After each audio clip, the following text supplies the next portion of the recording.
la Bibliothèque royale de Copenhague se trouve un livre en vélin du XVIIe siècle, écrit par le père Pierre Danes, qui a abondamment voyagé en Afrique du Nord. Il y décrit les cachots et les bagnes d'Alger. Il dresse la liste des esclaves français qui attendaient une rançon, des marins de la France entière. Lorsque le montant de la rançon est réuni, le nom du captif doit être ajouté à la liste des esclaves qui peuvent être libérés. Les listes comportaient des descriptions individuelles. Elles étaient vérifiées à Alger. Dans toute l'Europe, on trouve dans les archives des registres et des lettres qui décrivent les tâches dévolues aux esclaves.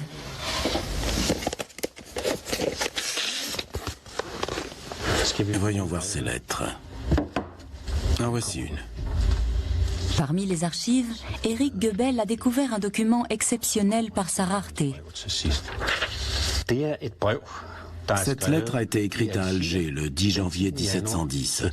Elle est en danois. L'écriture n'est pas très belle, mais ce qu'il faut voir, c'est ceci.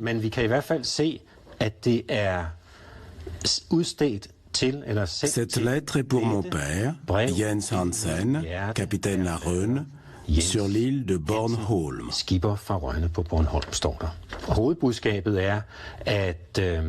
C'est un jeune homme qui a été fait prisonnier dans le détroit de Gibraltar. Il s'est retrouvé esclave à Alger et il est au plus mal.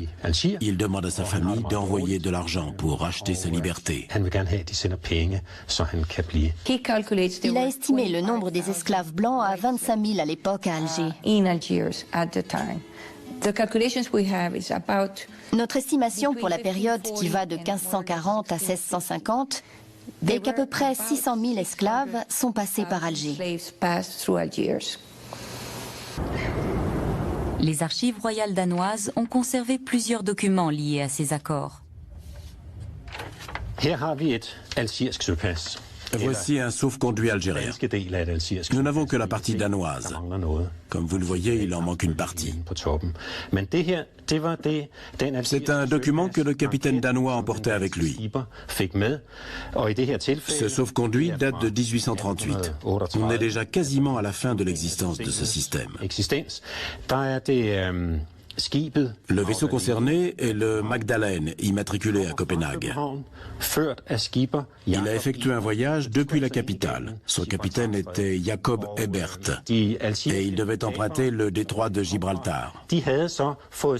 Les pirates algériens, de leur côté, avaient reçu la partie supérieure du document envoyé depuis le Danemark et qui correspondait parfaitement avec la partie inférieure. Le capitaine danois présentait sa partie, le pirate la sienne, et si les deux s'emboîtaient, cela signifiait que le navire danois venait d'un pays qui s'était acquitté du droit de passage.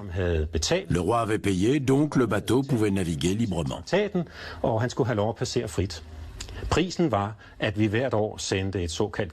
Le tribut annuel consistait en une cargaison de poudre et de boulets, de faucons d'Islande, de cornes de narval et d'autres produits du Nord.